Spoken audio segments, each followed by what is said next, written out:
తెలంగాణ వాదానికి brand ambassador KCR. ఎవరు అవునన్నా కాదన్నా సరే.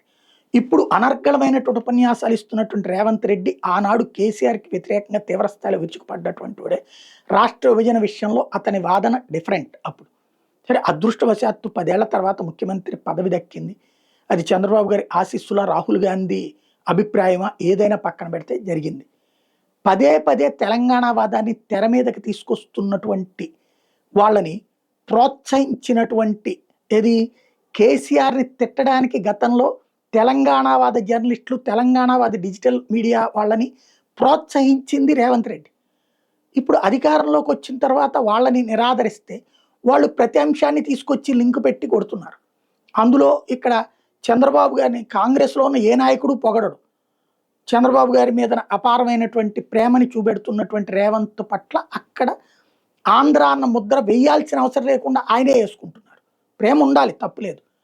వాస్తవంగా బాబు గారితో ఆ ప్రేమ కారణంగానే తెలంగాణకి ఆయన పట్టుకుపోతున్నాడు. ఆంధ్ర వాళ్ళకి అర్థం కావట్లేదు.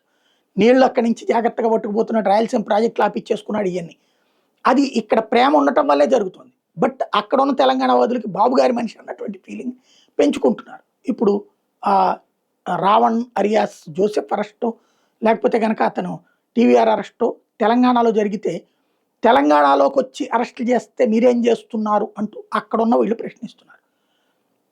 రేపొద్దున ఆంధ్ర నుంచి రేవంత్ని తిడితే ఒప్పుకుంటారా? లేకపోతే కేసీఆర్ని తిడితే ఒప్పుకుంటారా? దూషిస్తే ఒప్పుకుంటారా? దుర్భాషలాడితే ఒప్పుకుంటారా? కాబట్టి ఇక్కడ ఇందులో తెలంగాణ వాదం, ఆంధ్రవాదాన్ని తీసుకొస్తున్న వాళ్ళ పట్ల అలర్ట్గా ఉండాల్సిన బాధ్యత రేవంత్ది.